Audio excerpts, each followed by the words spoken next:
조선소도 없고 기술도 없고 배를 만들어 본 적도 없는 나라의 건설업자가 세계에서 가장 큰 배의 조타실에 올라갔습니다.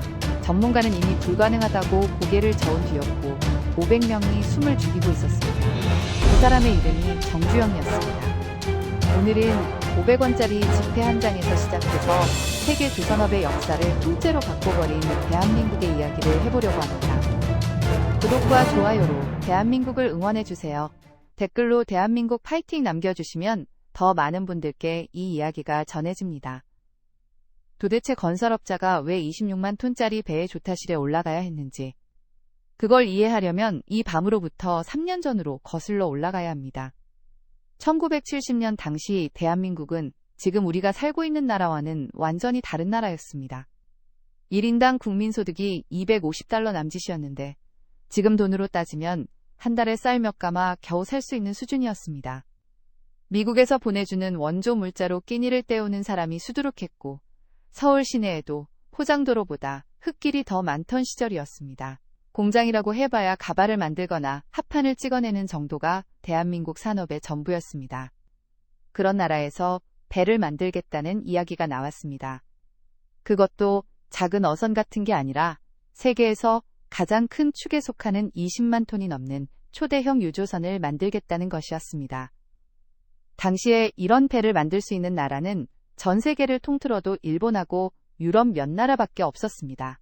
대한민국에는 조선소도 없었고 기술도 없었고 경험도 없었고 당연히 돈도 없었습니다. 당시 박정희 정부가 중화학공업 육성을 선언하면서 국가가 살아남으려면 철강도 만들고 배도 짓고 기계도 돌려야 한다는 판단을 내렸는데 그 가운데 조선업이 핵심 과제로 올라온 상황이었습니다. 문제는 이 일을 도대체 누가 하느냐는 것이었는데 여기서 손을 든 사람이 정주영이었습니다. 이 사람은 강원도 통천 출신으로 소학교 졸업이 최종 학력이었습니다.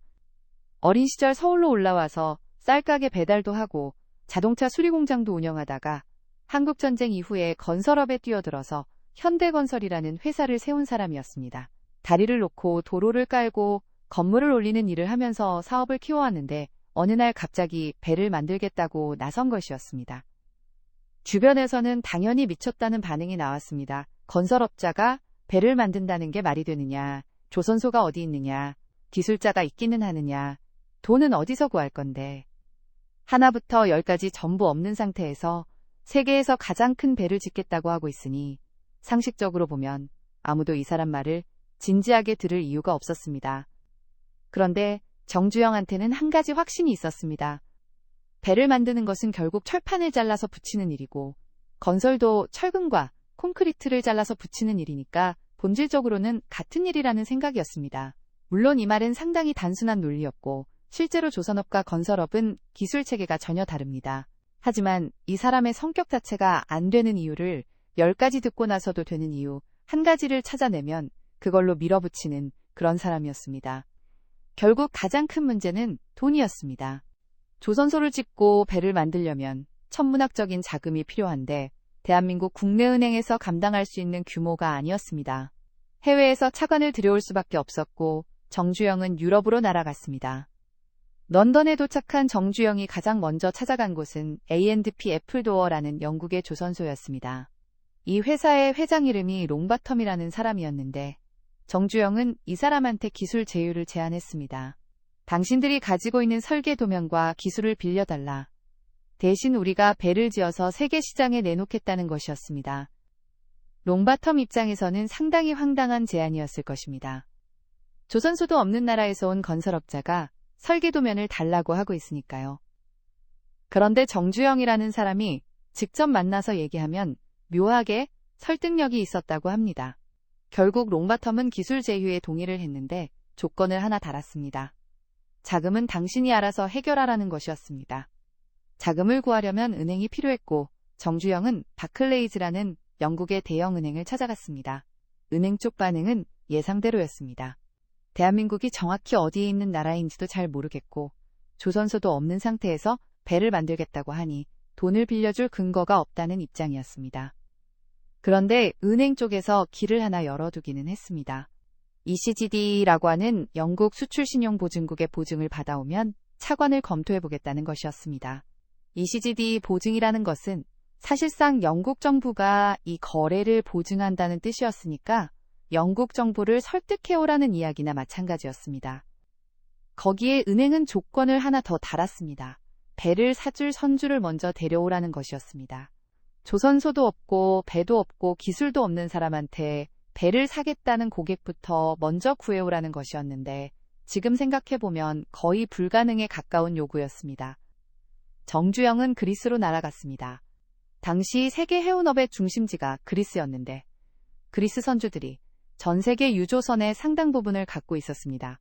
그 가운데 리바노스라는 이름의 선주가 있었는데 이 사람은 그리스 해운업계의 거물이었고 전해지는 바에 따르면 그 유명한 오나시스의 처남이기도 했습니다.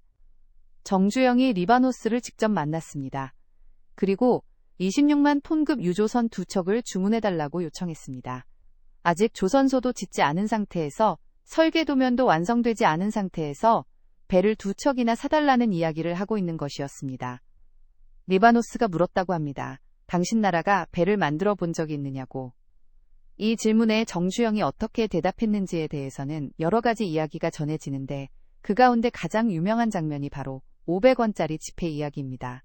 정주영이 양복 안주머니에서 지갑을 꺼냈는데 거기서 접혀있던 지폐 한 장을 꺼내서 테이블 위에 펼쳤다고 합니다. 대한민국 500원짜리 지폐였는데 그 지폐의 뒷면에는 배 한 척이 그려져 있었습니다. 거북선이었습니다. 정주영이 그 그림을 가리키면서 이렇게 말했다고 합니다. 우리나라는 400년 전에 이미 철갑선을 만든 나라다. 그것도 세계 최초였다. 그런 나라가 지금 와서 배를 못 만들 이유가 어디 있겠느냐. 이 장면이 실제로 정확히 이렇게 벌어진 것인지 아니면 세월이 흐르면서 이야기가 다듬어진 부분이 있는 것인지는 확인하기 어렵습니다. 다만 한 가지 분명한 사실은 리바노스가 26만 톤급 유조선 2척의 발주 의향서를 실제로 써주었다는 것입니다. 의향서를 손에 쥔 정주영은 다시 런던으로 돌아갔습니다. 바클레이즈 은행에 의향서를 제출했고 ECGD 보증이 승인되었고 마침내 차관이 나왔습니다. 조선소도 없는 나라의 건설업자가 500원짜리 지폐 한 장과 발주 의향서 한 장을 가지고 세계 금융의 중심지에서 배를 짓기 위한 돈을 끌어낸 것이었습니다. 1972년 3월이었습니다. 돈을 가지고 돌아온 정주영 앞에 펼쳐진 울산 미포만의 풍경은 백사장과 갯벌과 어선 몇 척이 전부였습니다. 이 위에다가 세계에서 가장 큰 배를 만들 수 있는 조선소를 지어야 했습니다.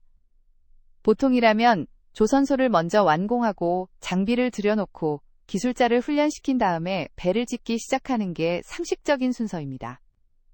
그런데 정주영은 그 순서를 통째로 무시해버렸습니다. 조선소를 짓는 것과 배를 만드는 것을 동시에 시작한 것이었습니다. 이유는 단순했습니다.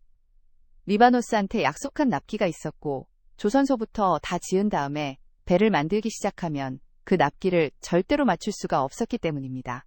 조선소 건설과 선박 건조를 동시에 진행한다는 것은 세계 조선업 역사에서도 전례가 없는 일이었고 전문가들은 하나같이 불가능하다고 했습니다. 그 무렵부터 전국에서 사람들이 울산으로 모여들기 시작했습니다. 울산이라는 도시 자체가 당시에는 작은 항구 마을에 불과했는데 조선소를 짓는다는 소문이 퍼지면서 전국 각지에서 일자리를 찾아 노동자들이 몰려왔습니다. 농사를 짓다가 온 사람도 있었고 탄광에서 일하다가 온 사람도 있었고 군대를 갓 제대한 젊은이들도 있었습니다. 이 사람들 대부분은 큰 배를 가까이서 본 적도 없었고 용접봉을 잡아본 적도 없는 사람들이었습니다. 현대중공업은 이 사람들을 기술교육원이라는 곳에 넣어서 용접하는 법과 철판을 가공하는 법을 가르치기 시작했습니다.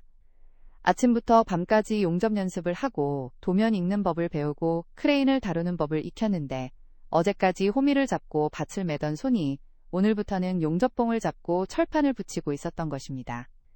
여기서 한 가지 정확하게 짚고 넘어가야 할 부분이 있습니다. 한국이 처음부터 혼자 힘으로 배를 만든 것은 아니었습니다. 초기에는 외국 기술자들의 도움이 절대적으로 필요했고 특히 일본에서 온 기술자들이 설계와 건조 과정에서 상당히 중요한 역할을 했습니다.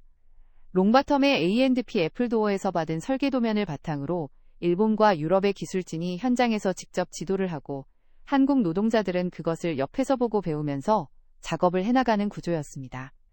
그렇다고 해서 이 과정이 순탄하기만 했던 것은 아닙니다.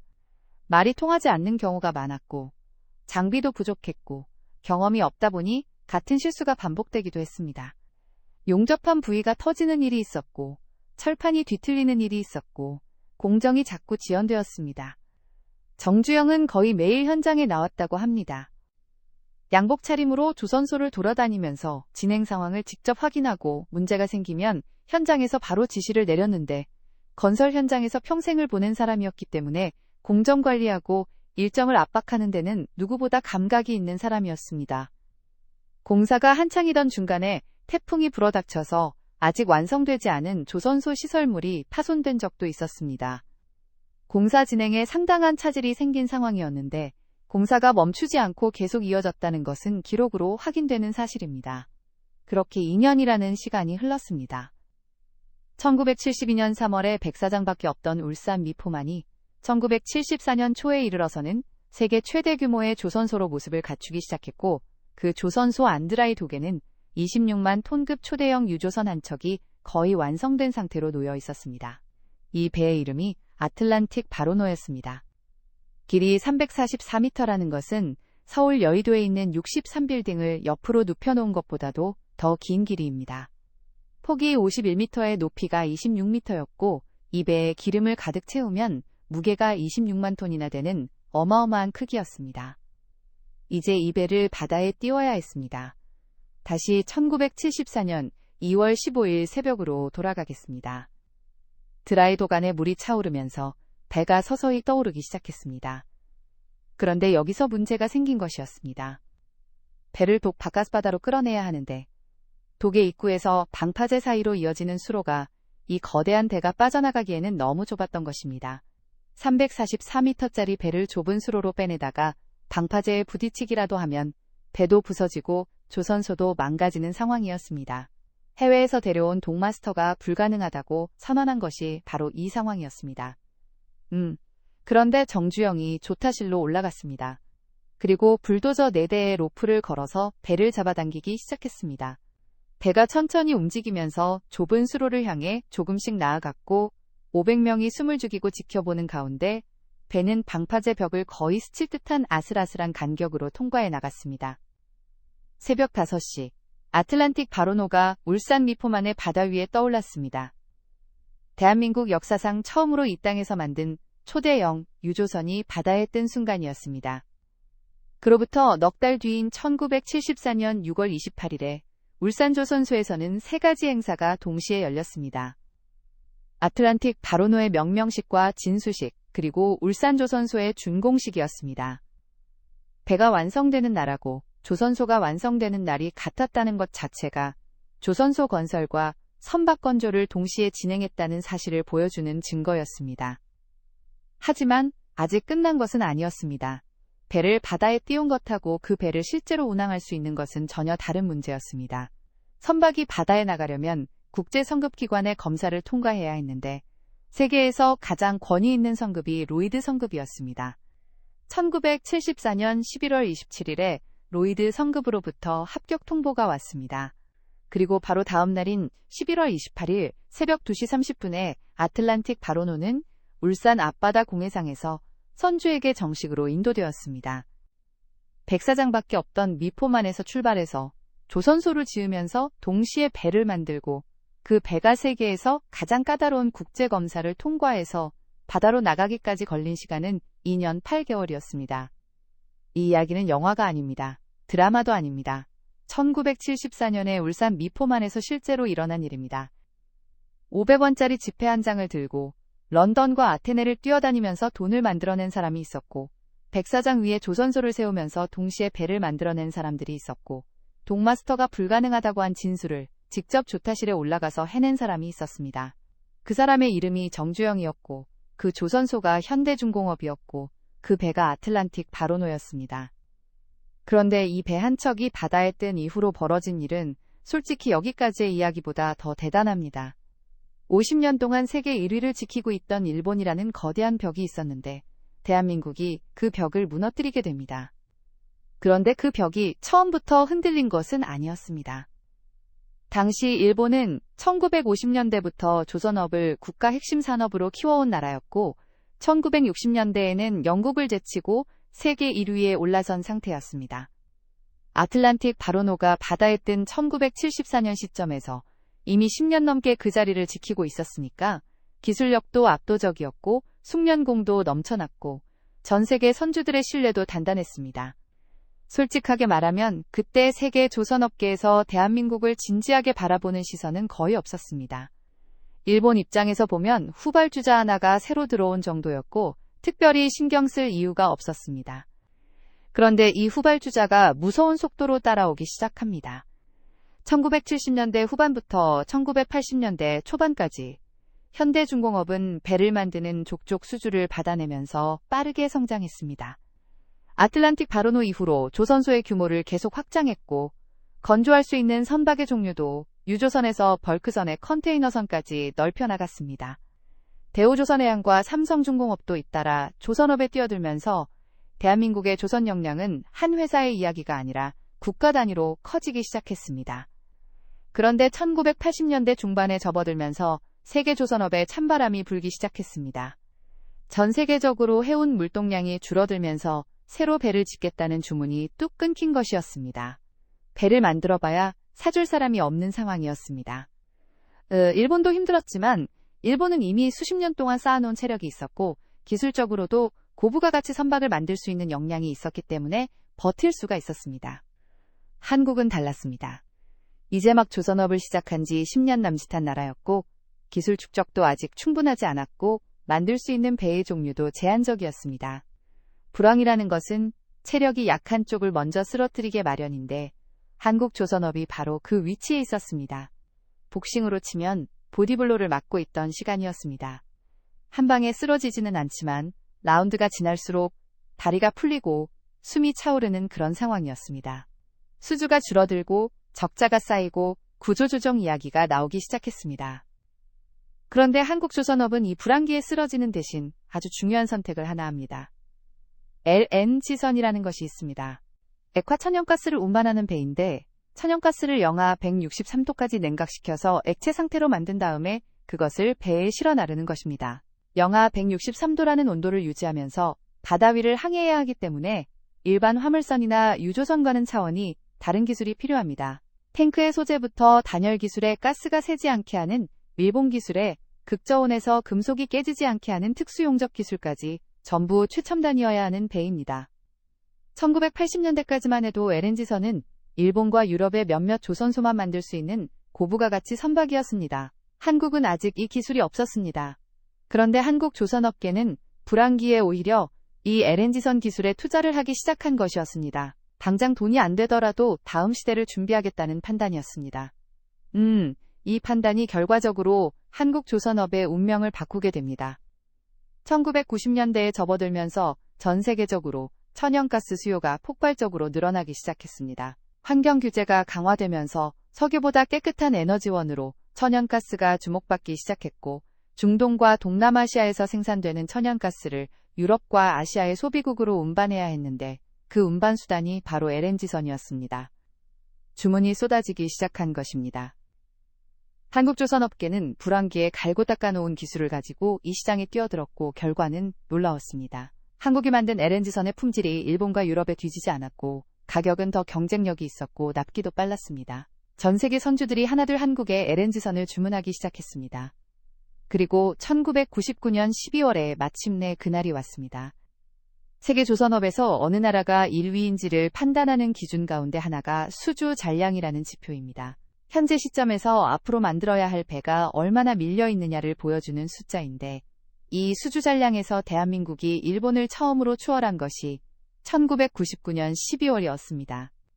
일본이 1960년대 초반에 영국을 제치고 세계 1위에 올라선 이후로 거의 40년 가까이 지켜온 왕좌였습니다. 그 왕좌가 대한민국이라는 나라에게 넘어온 것이었습니다. 배 한 척 만들어 본 적 없던 나라가 백사장 위에 조선소를 세운 지 25년 만에 세계 1위 자리에 올라선 것입니다. 500원짜리 지폐를 들고 미포만 백사장에 서 있던 그날로부터 27년이 흐른 뒤의 일이었습니다. 2000년대에 들어서면서 한국 조선업은 세계 시장을 사실상 지배하기 시작했습니다. 현대중공업과 대우조선해양과 삼성중공업, 이 세 회사를 흔히 빅3라고 불렀는데 전 세계에서 발주되는 대형 선박의 상당 부분을 이 세 회사가 나눠 가져갔습니다. 특히 LNG선 분야에서는 한국의 독주가 압도적이었습니다. 2021년 기준으로 전 세계에서 발주된 LNG선의 87%를 한국 조선소가 가져갔다는 통계가 있을 정도였습니다. LNG선이라는 것은 한 척의 가격이 수천억 원에 달하는 초고부가가치 선박이기 때문에 이 시장을 한국이 장악하고 있다는 것은 단순히 배를 많이 만든다는 차원이 아니었습니다. 세계에서 가장 어려운 배를 가장 잘 만드는 나라가 대한민국이라는 뜻이었습니다. 그런데 이쯤에서 한 가지 솔직하게 짚고 넘어가야 할 이야기가 있습니다. 한국조선업이 승승장구만 한 것은 아니었습니다. 2008년에 글로벌 금융위기가 터졌습니다. 세계 경제가 한꺼번에 얼어붙으면서 해운업도 직격탄을 맞았고 선박 발주가 급격히 줄어들었습니다. 2010년대에 들어서면서 한국 조선업계에는 연이어 악재가 터지기 시작했는데 그 가운데 가장 충격적이었던 것이 대우조선해양의 분식회계 사건이었습니다. 2012년부터 2014년까지 3년 동안 대우조선해양이 회계 장부를 조작한 규모가 5조 원에 육박했다는 사실이 2016년에 검찰 수사를 통해 드러났습니다. 해양 플랜트라는 분야에 무리하게 뛰어들면서 발생한 천문학적인 손실을 장부에서 감추고 있었던 것입니다. 수사 범위를 10년으로 넓히면 분식회계 규모가 5조 원을 훌쩍 넘는다는 분석도 나왔습니다. 이 사건은 단순히 한 회사의 비리로 끝나는 이야기가 아니었습니다. 대우조선해양이 있는 도시가 경상남도 거제였는데 거제라는 도시 전체가 조선업으로 먹고 사는 곳이었습니다. 거제에서 30년 넘게 용접일을 해온 사람들이 하루아침에 일자리를 잃었습니다. 하청업체에서 일하던 노동자들은 밀린 임금조차 제대로 받지 못한 채 조선소를 떠나야 했습니다. 이 사람들 대부분은 평생을 배 만드는 일만 해왔기 때문에 다른 곳에 가서 할 수 있는 일이 마땅히 없었습니다. 숫자로 보면 이렇습니다. 2016년 말에 25만 7천 명이었던 거제시 인구가 2023년 말에는 23만 4천 명까지 줄었습니다. 7년 사이에 2만 3천 명이 넘는 사람이 거제를 떠난 것입니다. 특히 20대와 30대 젊은 인구의 감소가 심각했습니다. 일자리가 사라지니까 젊은 사람들부터 도시를 빠져나갔고 그 뒤에 남은 거리에는 셔터를 내린 상가와 사람이 빠진 원룸들이 줄지어 있었습니다. 하나의 도시가 하나의 산업과 함께 숨을 쉬고 있었다는 뜻이기도 합니다. 산업이 흔들리면 도시도 함께 흔들리는 것이었습니다. 나중에 조선업 경기가 다시 돌아왔을 때에도 거제의 인구 감소는 멈추지 않았다는 보도가 있을 정도였습니다. 조선소 실적은 올라가는데 도시는 계속 쪼그라드는 상황이 벌어진 것입니다. 한국조선업의 화려한 성적표 뒤에는 이런 그림자가 있었다는 것을 빼놓으면 그건 솔직하지 못한 이야기가 됩니다. 2017년에는 수주잔량 기준으로 일본에 다시 이 위를 내준 적도 있었습니다. 1999년에 역전한 이후 거의 20년 만에 다시 밀린 것이었는데 한국 조선업계 전체가 충격을 받은 시점이었습니다. 여기에 중국이라는 새로운 경쟁자까지 무서운 속도로 치고 올라오고 있었습니다. 중국은 자국의 값싼 노동력과 정부의 전폭적인 지원을 앞세워서 물량 기준으로는 이미 한국을 위협하는 수준에 와 있었습니다. 안에서는 분식회계와 구조조정으로 흔들리고 밖에서는 일본의 반격과 중국의 추격을 동시에 받는 상황이었습니다. 한국 조선업이 이대로 무너지는 것 아니냐는 이야기가 진지하게 나오던 시기였습니다. 그런데 여기서 한국 조선업은 다시 한번 같은 선택을 합니다. 1980년대 불황기에 LNG선이라는 미래 기술에 투자했던 것과 똑같은 패턴이 반복된 것입니다. 2020년대에 들어서면서 전 세계 해운업계에 거대한 변화가 찾아왔습니다. 탄소 중립이라는 이름으로 국제해사기구가 선박의 탄소 배출을 강력하게 규제하기 시작한 것입니다. 기존의 벙커CU라고 부르는 중유를 떼고 다니던 배들이 앞으로는 친환경 연료로 전환해야 하는 상황이 된 것이었습니다. 암모니아로 가는 배에 메탄올로 가는 배에 LNG를 연료로 쓰는 배까지 이런 차세대 선박을 설계하고 건조할 수 있는 기술을 가진 나라가 다음 시대의 조선업을 지배하게 됩니다.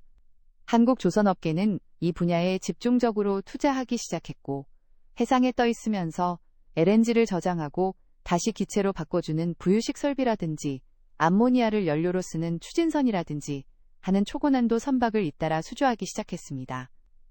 이 분야에서 한국을 따라올 수 있는 나라는 현재 시점에서 거의 없습니다. 중국이 물량으로는 한국을 앞서는 해가 있지만 LNG선이나 친환경 고부가 가치 선박 분야에서는 한국과의 기술 격차가 아직 상당합니다. 일본은 기술력은 있지만 가격 경쟁력과 건조 속도에서 한국을 따라잡기 어려운 구조가 되었습니다. 그리고 2025년 11월에 HD 현대가 하나의 기록을 세웁니다. 선박 누적 인도 5,000척. 세계 최초의 기록이었습니다. 1974년에 아틀란틱 바로노 단 한 척을 바다에 띄우는 것으로 시작한 조선소가 51년이 지나서 5,000척의 배를 세계에 인도한 것입니다. 한 척에서 5,000척까지 이 숫자 사이에 들어있는 것은 단순한 양적 성장이 아닙니다. 유조선에서 시작해서 벌크선으로, 벌크선에서 컨테이너선으로, 컨테이너선에서 LNG선으로, LNG선에서 친환경 차세대 선박으로 매번 위기가 찾아올 때마다 다음 단계의 기술로 진화하면서 살아남은 51년의 역사가 이 숫자 안에 압축되어 있습니다. 1971년에 정주영이라는 사람이 500원짜리 지폐 한 장을 들고 런던으로 갔습니다. 그 지폐 뒷면에 그려진 400년 전 거북선 한 척이 이 모든 이야기의 시작이었습니다. 1974년 2월 15일 새벽에 독마스터가 불가능하다고 고개를 저었던 그 밤에 정주영은 직접 조타실에 올라가서 26만 톤짜리 배를 바다에 띄웠습니다. 불도저 4대가 로프를 잡아당기고 500명이 숨을 죽이고 지켜보던 그 새벽에 아틀란틱 바로노가 미포만의 검은 바다 위로 떠올랐습니다. 그 뒤로 51년이 흘렀습니다. 백사장 위에 세운 조선소는 세계 조선업의 역사를 바꿔놓았고 배 한 척 만들어 본 적 없던 나라는 세계에서 가장 어려운 배를 가장 잘 만드는 나라가 되었습니다. 500원짜리 지폐 한 장에서 시작된 이야기가 5,000척이 되기까지 그 사이에 있었던 것은 기적이 아니라 선택이었습니다. 그리고 그 선택들이 쌓여서 지금 대한민국이 서 있는 자리가 만들어졌습니다. 지금까지 긴 영상 시청해주셔서 감사합니다.